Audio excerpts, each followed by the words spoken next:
pregnancy update. I've tried to film this intro multiple times because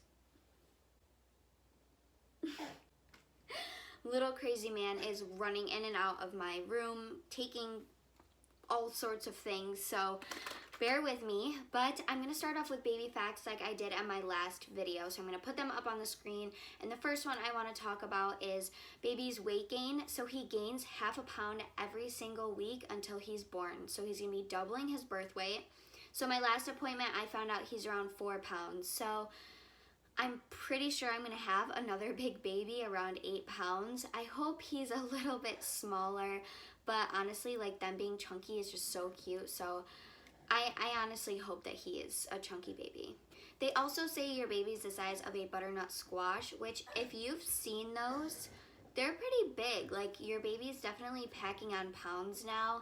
So, you know, it's becoming real. Like, I have 7 more weeks left, if I even go all the way up to until my due date, which I honestly hope I do, because I'm not prepared in the slightest. I have baby clothes to wash, I have baby things to buy. I have to pack my hospital bag. I have a lot to do. Hi. So the next thing I want to talk about is your baby's immune system, and it's fully developed now. And this is what I want to talk about. Please do not be afraid. Ooh. Do not be afraid to tell people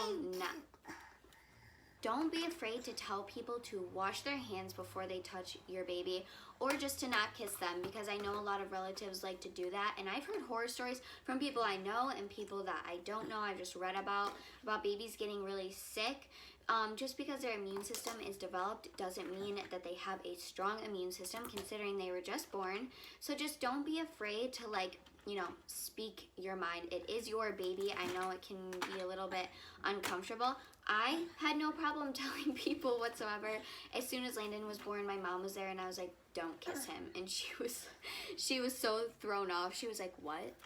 But seriously, like, don't be afraid to tell people not to, like, put their face all up in your baby's face. So for my symptoms, I'm still having, like, extreme lightning crotch every step I take. It's so intense. There's just shooting pain, and it's just something I have never experienced before. So I'm trying really hard to take it easy, which I would say I have been in the past week or so, but the lightning crotch is real, so that's still happening. I'm also struggling with 3rd trimester insomnia, and I cannot wait for the day that this baby is born and that's actually a lie. I won't be able to sleep through the night, but I just can't wait till he's born because I need some serious sleep. Don't I? This morning I woke up at 7 and I don't think I fell back asleep until like 8:30, and then I slept for like 10 minutes and then I got up with Landon. I just can't wait until the baby's born so I can feel comfortable enough to fall into like a deep sleep again, because that's the only thing that's keeping me from sleeping. Like, he's not really kicking a ton at night like he was last week, but I just have like intense dreams and I don't really fall into REM sleep like I used to, and it's just preventing me from feeling like a normal human being in the morning, which I know probably sounds stupid considering I'm about to have 2 kids, so sleep will be scarce. But Landon was a good sleeper, so I'm hoping I get lucky with this next baby. So this is so weird, but the only thing that actually helps me fall asleep is listening to ASMR videos, and I love them. I've become completely obsessed with them to the point where I can't fall asleep at night unless I do listen to them. They are so relaxing and they just help me calm down and like get all the crazy thoughts that are in my head out, because I am also starting to experience a ton of anxiety about giving birth again. I don't know why.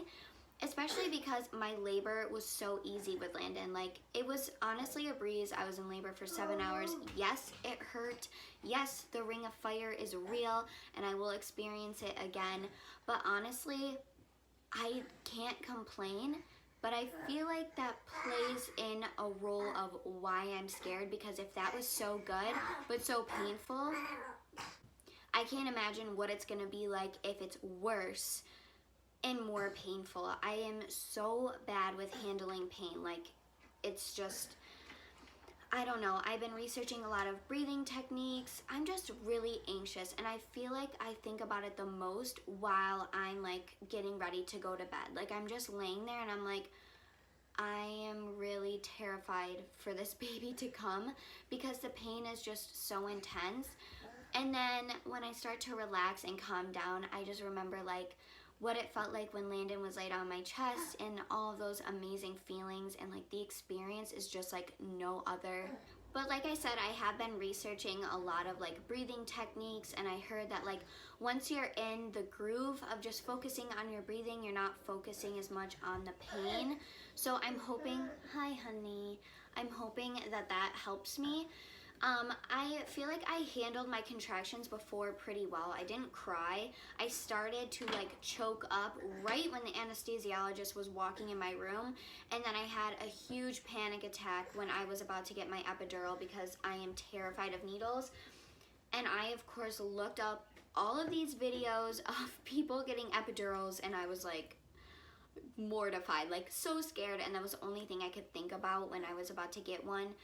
So that has also not been helping me sleep whatsoever, but ASMR really is just, it's been there for me. Something huge that happened this week was that I experienced false labor, and it was really, really not that scary, but it started to scare me because I am not prepared for a baby yet.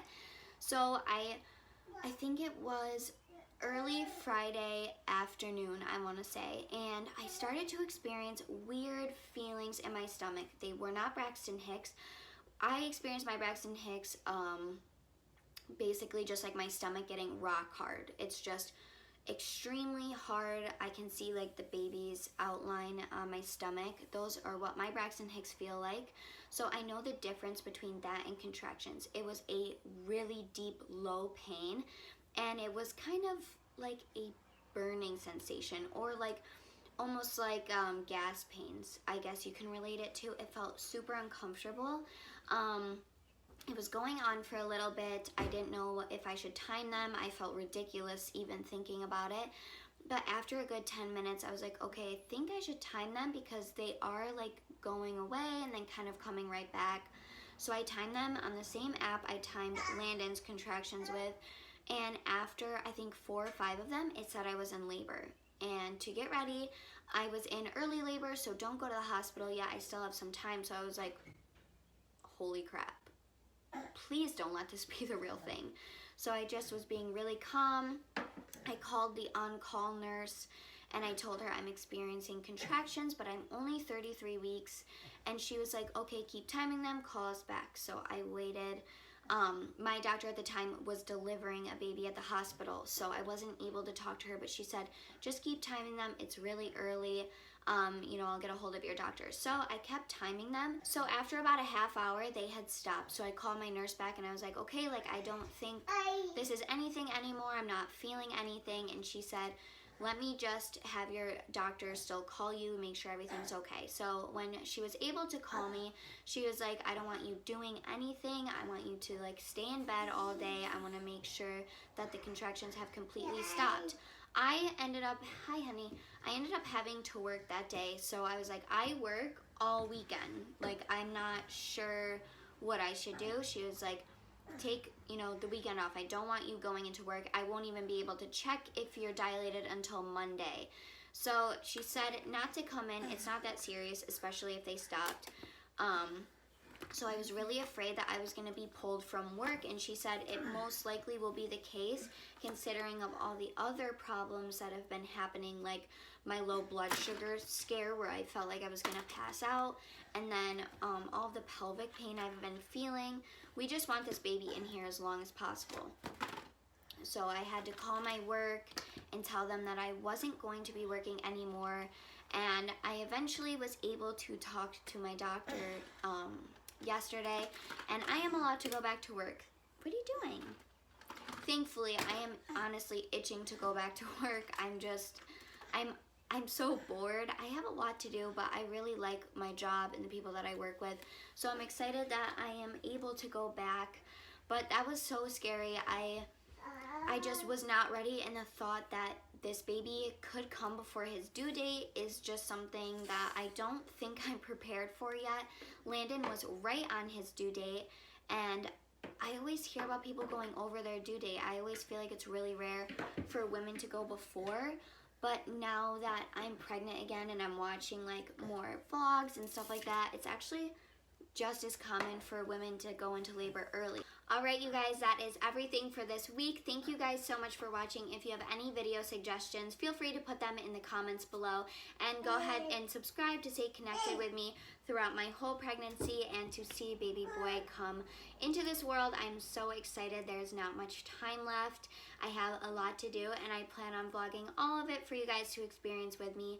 So thank you guys so much for watching. Give this video a like, and I will see you in my next video.